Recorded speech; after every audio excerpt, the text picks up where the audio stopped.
rugare vana vaMwari, rugare kwatiri. Regai neniwo nditende Mwari wakandifambisawo kubva kundanga. Ndanzwa zvorufu rwomudzimai wavachipanda pano. Amen. Rugare kwatiri. Amen. Ndichidawo kuti tibatsirane kutenda vanhu vose vakabvawo kunzvimbo dzakasiyana siyana nokuda kwenjodzi iyoyi. Nyaya iri pano, rugare kwatiri. Amen. Tinozviziva kuti ndeyerufu, asi papo parufu ipapo isi tinotoparidza shoko rokuti rufu hachizi chinhu, nokuti tine nhaka yakachengeterwa vanotenda. Ichazopuwa mumwe nomumwe achipuwa nomubayiro samashandiro anenge akaita achipano panyika. Rugare kwatiri. Amen. Saka mupostori Pauro muchihwa achiti kufa kufuma hazviudzwi munhu wafirwa, zvinorwadza kuzvigamuchira, asi ndizvo, nokuti nhaka yatinotarisira hatigoni kuiwana pano pasi tiri vapenyu kudai. Saka muchihwa shoko raMwari richiti musi wanouya vamwe vanhu vanenge vachi vapenyu, asi hazviiti kuti vapinde muzvijana izvozvo nenyama ino. Kamwe kamwe sokubwara kweziso vachabvutwa vagofanana navakafa. Rugare kwatiri. Amen. Saka zviri kwatiri nguva yatinorarama panyika kuti tinoishandisa sei. Mwari nguva yakasika nyika nedenga namakungwa nezvimwe zvose, wakazofunga kusika munhu, akamufananidza naye, akafemera mweya upenyu mumhino dzake, akarayira shoko rokuti ndokuisa pano panyika kuti utonge nyika ineyi uye ubate ushe mairi. Iwe munhu, zvipuka zvose nehove dzegungwa neshiri dzinobhururuka nedzinokambaira zvinofanira kuva pasi pako. Uyezve pano mutemo umwe wendokupa wokuti uyu munda wandakugadzirira ungadya zvemichero yose irimo, asi muti umwe wokuziva zvakanaka nezvakashata musi unoudya uchafa zviro kwazvo. Asi kana ukwanisa kudya uchagara kusvikira narini narini uchitonga nyika ineyi. Ndo kwaiva kufunga kwaMwari, ndo dzakanga dziri plani dzaMwari. Iyo nguva yakaitwa zvose izvezvo, Satani kare wanga atodzingwa akandirwa pano panyika, atorerwa masimba ose okuva mutumwa mukuru kana kuva pedo naMwari nemhaka yekuzvikudza. Ndiye wakazofamba akanyangira munhu wakanga apuwa ushe, wakanga apuwa simba rokubata nyika ino, akamunyengera, akamutorera ushe buya, akamutorera upenyu, akaenda nazvo. Jehovha osvika zuva rovira, Adhamu oripiko, handikagosangana nemi tenzi nokuti ndakashama. Wakuzivisa izvozvo asi wadya zvomutikani, mukadzi uya wamakandipa. Rugare kwatiri. Amen. Zvamadya zvomuti uchafa zviro kwazvo. Asi muri muprocess yokuzoenda kurufu, haana kudya akafa ipapo, muri muprocess kureva nguva yemuchararama. Nyika yaumire pairi iyo pachayo yatotukwa, uchadya zvokudya zvayo neziya rechiso chako. Miti ichamera muminzwa, bundo richamera mubutumba mbeva. Saka uchatambudzika mazuva ako ose oupenyu kusvikira musi waunofa. Takazviziva Kristu wazobuya, wakaita Adhamu wechipiri, akabuya akaita redeem kana kuti kutsikinura upenyu bwakanga bwatorwa newakaipa akatiza nabwo. Jesu wabuya oparidza zvoumambo buchazobuya kuno vanenge vachitenda kuti vava kana vangotenda kuzita romwanakomana womunhu havachazovoni rufu uye havachazovoni nhamo uye vachazotonga zvenyika ino, asi unenge wotungamira mukutonga nyika ino mwanakomana wake Jesu. Rugare kwatiri. Amen. Jesu aberekwa paBheterehema reJudhea. Pambotanga mwanakomana waZakaria kurenje kudanidzira tendeukai nokuti ushe bhokudenga bwaswedere. Bhuku rinonditi vanyori navafarisi vaprista vasadhusi vakaendavo kurwizi kwaiparidza Johani, asi vachiramba kufunga kwaMwari havana kubhabhatidzwa.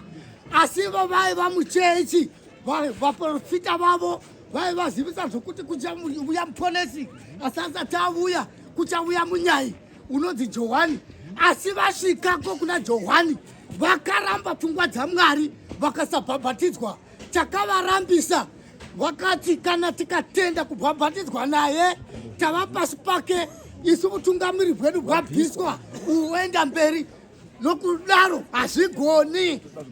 Vakarega kubhabhatidzwa vakadzokera kuchechi kundotungamirira chechi nokupa vanhu mitemo nokuuraya vanhu vaibatwa vachiita upombwe kana vachinge vachida nokuita zvose vachiti tiri muchechi. Takamirira kuuya kwaJesu namazuva asipi Jesu wakasvika kuna Johani. Jesu ndokubhabhatidzwa.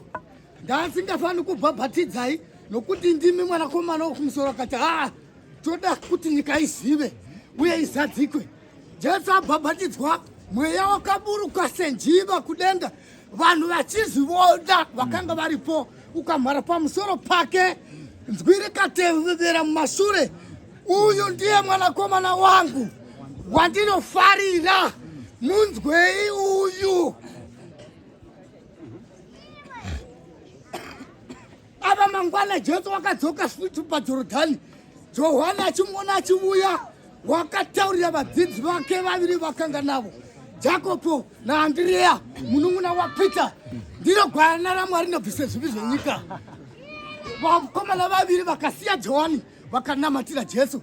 Jesu akafamba akadana Filipi, akadana Matiyo, akasanangura vaakanga achifamba navo kuvaka new cabinet nenew church.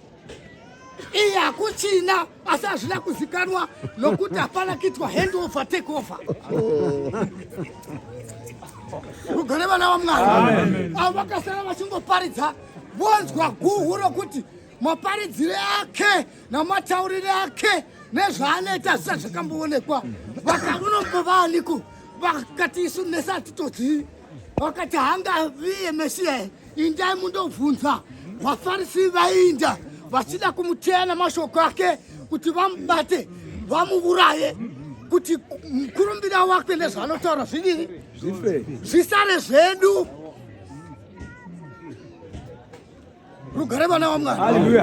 Asi Jesu waiti vakamubvunza ichi, iyewe vapindura zvakashunika.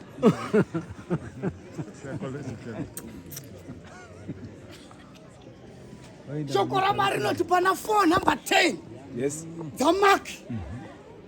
Nai vadzidzi vobvunza, nai mishe, wai muchingoti zvinhu zvenyu muchitaura munongotaura, wai musingangotauri direct? Zvikanzi kuna vari kuzhe, imi makakomborerwa imi, kuna vari kuzhe zvinhu zvose zvinoitwa nemifananidzo nemhaka yekuti vakavudzwa chaizvo chaizvo vangazvigamuchira, vakazvinzwisisa, vakazvionesesa, vakatendeuka.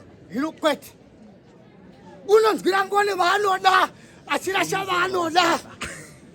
Rugare kwatiri.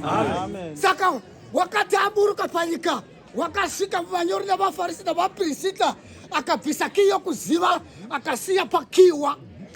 Mwene wokii aiswa mbudu kuti vagare vasingazivi, vachingochengeta bukuru bwavo nokuchengeta zvigaro zvavo, asi zvisingachashandi kotoshanda kwa kuNew Testament. Umwe nomumwe unotenda kuzita romwanakomana womunhu ndiye unorarama. Amen. Haikona unotenda kucheche yazuro. Yazuro haichaponesi munhu. Rugare kwatiri. Amen. Ndichadzokako. Regani mbora mashoko zvishoma. Ndinoda kugara pasi. Ndimukondiverengera Zakaria 10. Kuti muprofita Zakaria anoti kudii? 12 verse rakati 11. Ya. Muprofita Zakaria Unoti. panamba 11 panoti. Nezuva iro paJerusarema. Nezuva iro paJerusarema. Pachava nokuchema kukuru. Pachava nokuchema kukuru. Sekuchema kweHadhadhi Rimoni. Sokuchema kweHadhadhi Rimoni. Mumupata weMagedhoni. Mumupata yeMagedhoni. Number 12. Pa12 panoti. 12 inoti. Nyika ichachema. Nyika ichachema. Veimba imwe. Veimba imwe. Neimwe vari voga. Neimwe vari voga. Veimba yaDhavhidhi vari voga. Veimba yaDhavhidhi vari voga. Navakadzi vavo vari voga. Navakadzi vavo vakaita chitsama chavo voga. Nokuti kutonga kwaMwari kwakuswedera. Pano pakafiwa, panext pachafiwa, apachafiwa. Zvichati veimba yaDhavhidhi voga. Veimba yakati voga. Vachichemana saizvozvo. Chinyatsa kufananidza. Uchitarisa nguva nokuti vanoverenga vanofana kutarisa kana muonde wopfupfutira chizivai kuti zvisara makorokoto kuti vanhu vaungane vakadai sezvizvi. Amen. Nokuti atosiya ndufu tichivavarira kuti veimba yekwachikwanda vari voga tatova pano. Rugare kwatiri. Amen. Bva ipapo ndangoti ndikutaridzire kuti Amboverenga pazasi. Zvichazoitika zvinotigozhera. Number 13. Navaimba yaRevhi. Neveimba yaRevhi vari voga. vachachema vari voga. Navakadzi vavo vari voga. Navakadzi vavo vari voga. Veimba yaShimei vari voga. Zvinenge zvisingachafani. Navakadzi vavo vari voga. Navakadzi vavo vari voga. Rugare kwatiri. Amen. Chibva chiinda kumaHebheru anoti kudi mashoko 2 verse rakati 13 ndiHebheru. tangira pa12 Zvatangira pa12. ya Njodzi yekusateerera ndiyo musoro weshoko. njodzi inomuka pakusateerera. Kuteerera aniko? Kana ndichitaura kudai sezvizvi ndakamira panzvimbo yani kana munongoti hake ndivagodese vari kutaura ndo pachabuda njodzi.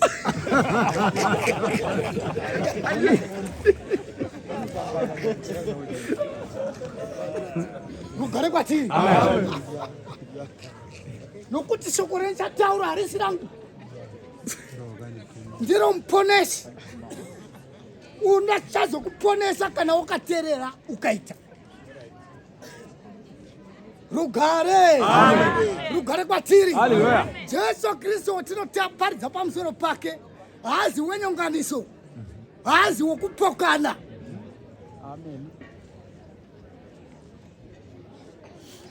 Asi maparidzirwo anoitwa Pauro wakambotaura unoparidzwa nemhando dzakasiyana siyana. Vamwe vanoparidza negodo. Ngatimbomira ipapo. Godo, asi munhu akamira achiparidza Jesu asi ane godo. Haane zvakanaka zvinoitwa nomumwe. Nyange ari mutendi, nyange achiparidza Jesu nemhaka yegodo, ndinongoti hapana chaitwa. Ndeimwe mhando yekuparidza Jesu.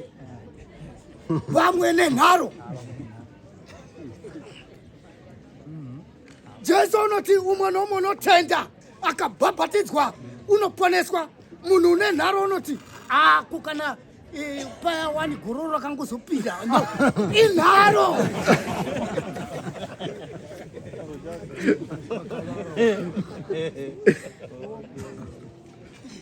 Pazasi wopedzisira mupostori Pauro unoti izvi zvose zvakawedzera madambudziko pendiri, nokuti vanhu vanenge voteverera kuti ineivha ngei inoitwa nharo, ineivha ngei inopesanwa, ineivha ngei zvowedzera madambudziko kuna vanoitaura kana vachitaura muzvokwadi.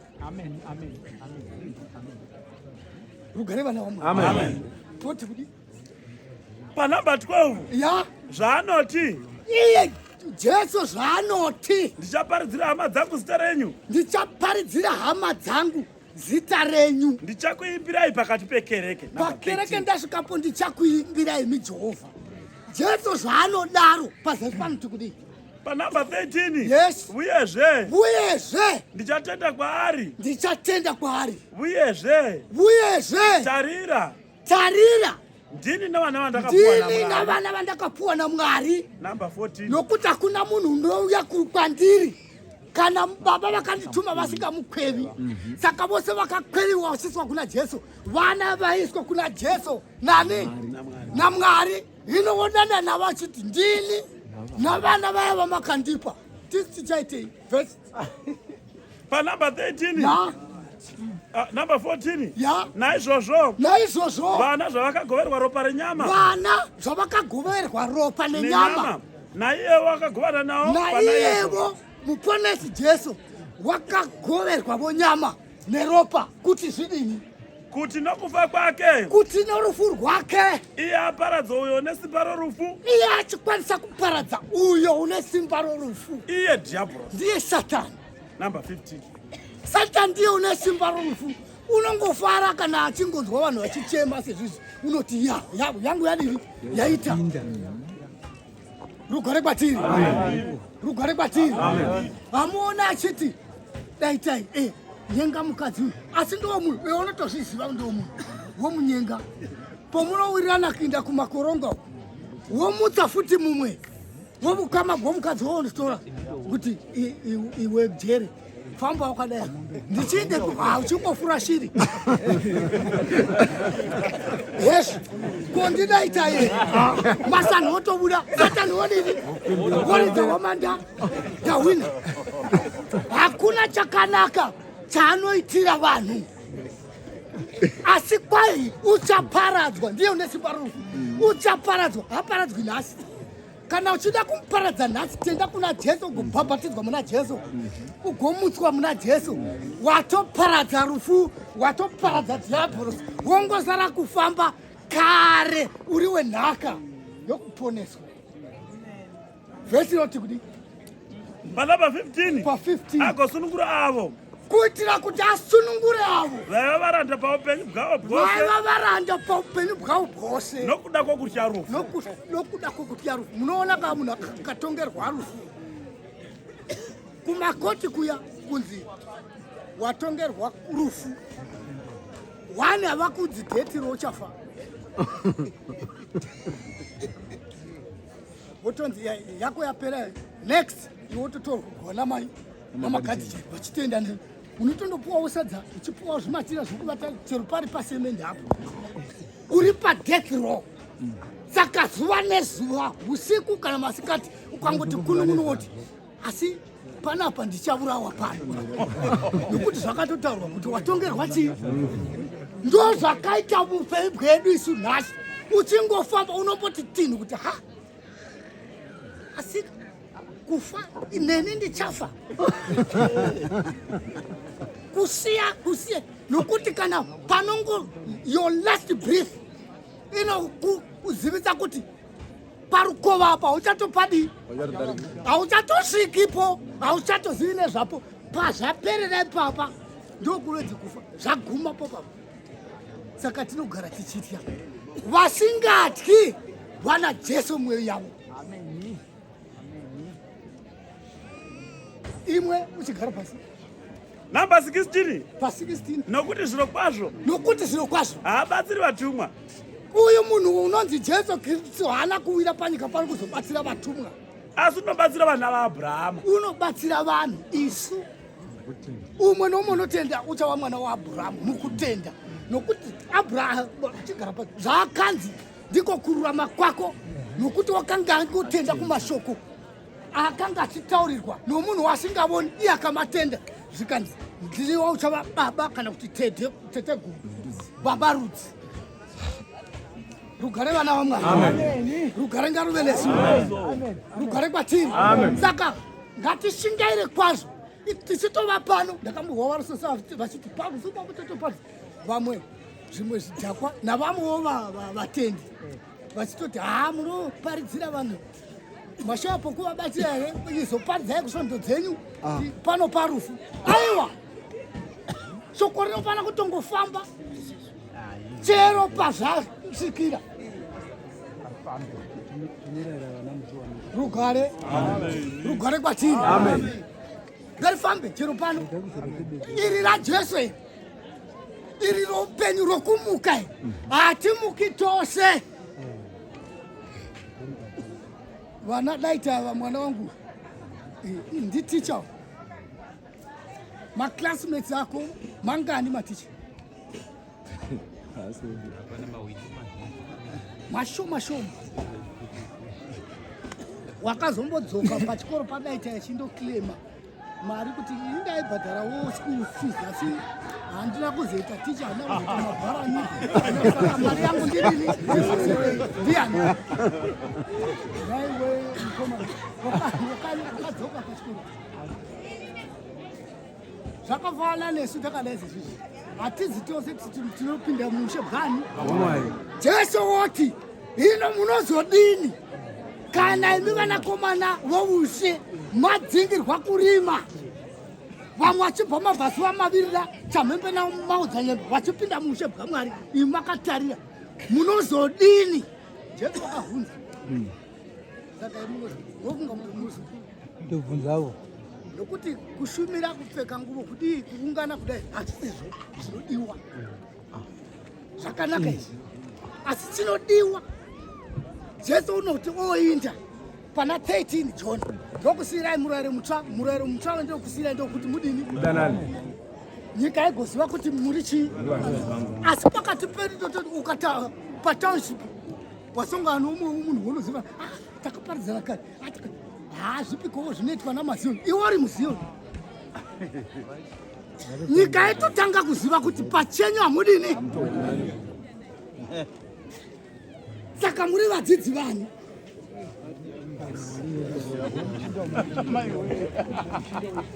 oright koka takadai sezvizvi ndakambodero ndikati takadai vamwe vari muyellow vamwe vari mugreen vamwe vari mublue ukavhunza vari mublue kana kuti ukavhunza vari muyellow kuti munombopinda zioni ravaya here havaya vanamati vaya saka jesu zvaati musare muchidanana kuti nyika igoziva kuti muri vadzidzi vangu zviro kwazvo muri vadzidzi vani saka chinyurura vashoma vuwandi havuna mhaka asi vanoporeswa vashoma.